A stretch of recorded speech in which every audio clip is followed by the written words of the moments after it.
Bonjour chers parents, nous espérons que vous allez bien aujourd'hui. La gestion des conflits représente un défi pour la grande majorité des parents ayant un adolescent à la maison. L'objectif de la présente capsule est donc de vous offrir quelques outils qui vous permettront de gérer les conflits plus efficacement avec votre adolescent.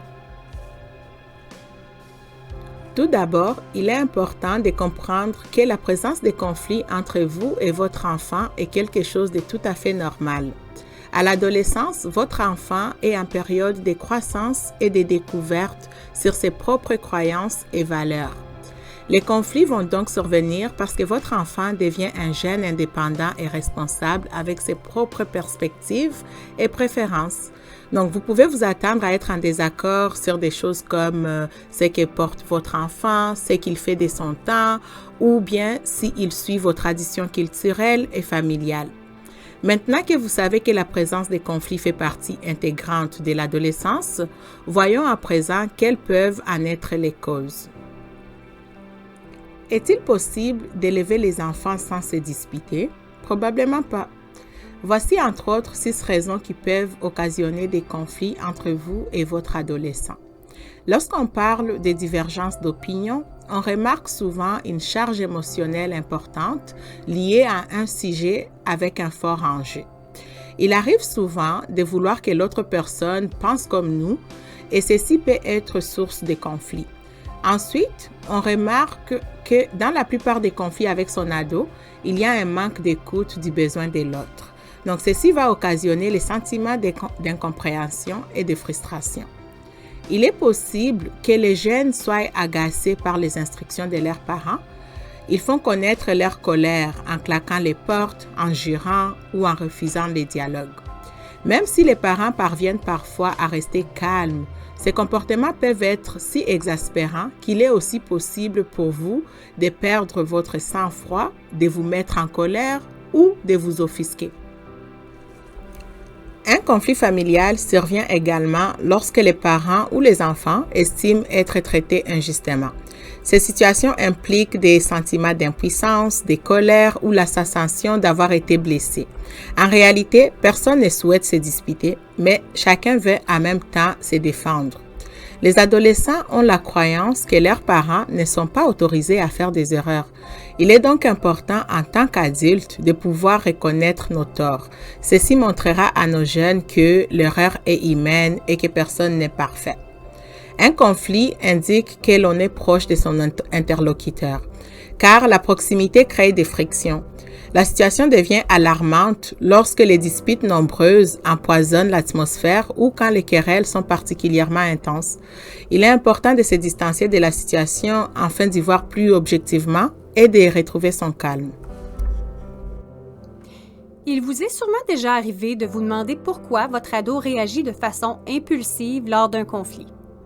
En fait, le développement du cerveau a un grand rôle à y jouer. Les nombreux changements dans la chimie du cerveau pendant l'adolescence font en sorte que les ados ressentent les émotions de façon plus intense. Voilà ce qui explique pourquoi ils ont souvent des sautes d'humeur et qu'ils agissent parfois de façon impulsive. Il est aussi important de rappeler que le cerveau des adolescents n'est pas encore arrivé à maturité. D'ailleurs, toutes les parties du cerveau ne se développent pas au même moment. Le cortex préfrontal, responsable du jugement, de la planification, du contrôle des pulsions et du raisonnement, se complète seulement vers l'âge de 25 ans. Ne soyez donc pas surpris si votre ado ne semble pas en mesure de bien contrôler ses émotions et qu'il présente de fortes réactions devant certaines situations.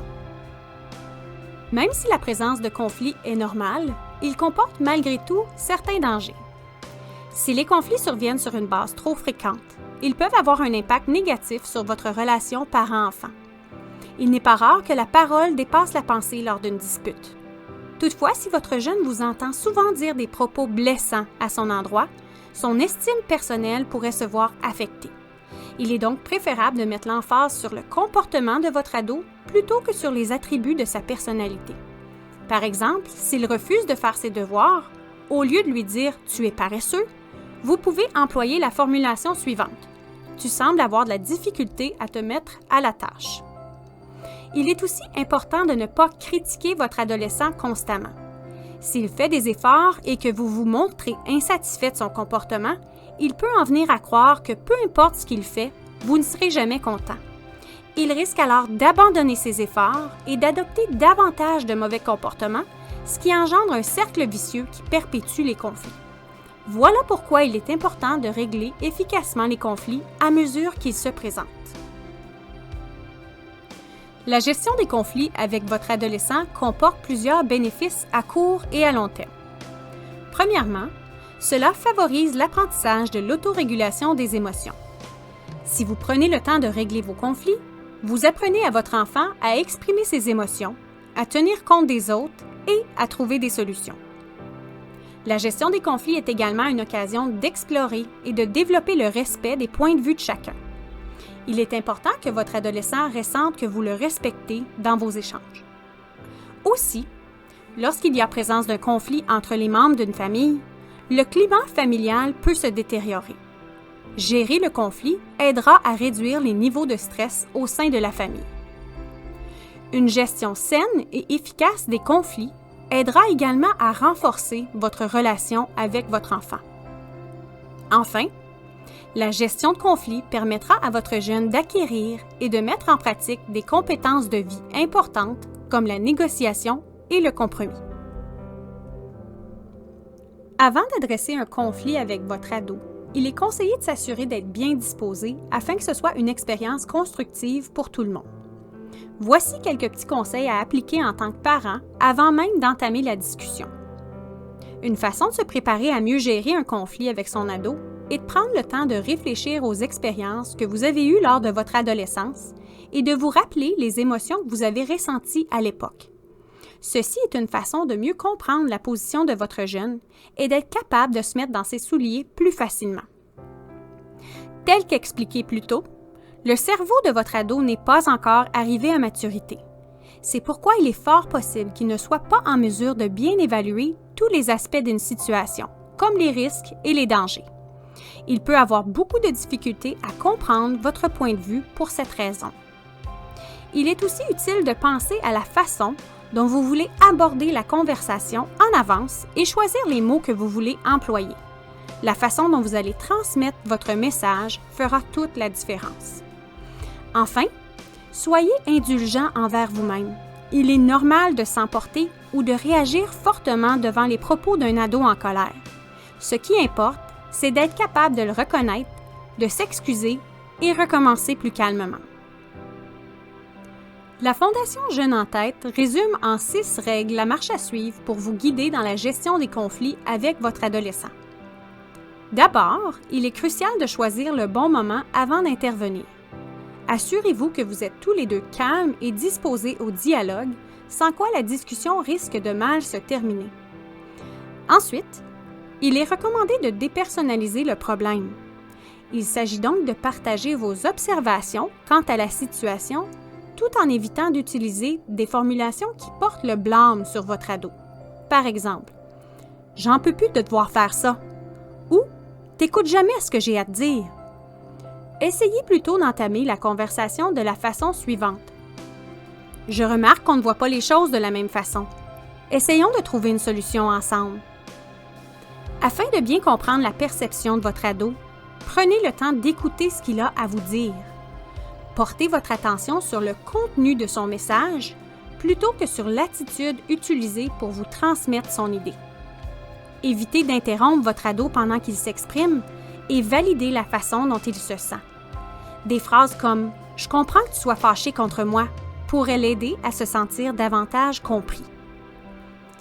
Une fois que votre ado a terminé, c'est maintenant à vous d'exposer clairement votre vision des choses sans lui faire de reproches ou encore le culpabiliser. Il est aussi important de vérifier si votre ado a bien saisi ce que vous avez communiqué. Il n'est pas rare que les ados entendent qu'une partie du message. Ici, vous pourriez dire « Moi, dans la situation, je me suis sentie triste parce que… » Ensuite, la recherche de solutions pour régler la situation doit se faire en collaboration. L'intention est de réfléchir ensemble aux différentes possibilités et s'entendre sur une décision. Sachez que si votre ado se sent écouté et consulté, il aura beaucoup plus tendance à accepter le compromis. Enfin, terminez en beauté. Vous pouvez faire une petite blague pour détendre l'atmosphère avant de passer à autre chose, ou encore offrir une marque d'affection à votre ado, comme un petit câlin accompagné d'un mot doux. Chers parents, votre relation avec votre ado est précieuse. Une bonne gestion des conflits vous aidera à préserver des liens de qualité malgré l'adolescence qui est une période parfois bien mouvementée. Merci d'avoir pris le temps d'écouter cette capsule.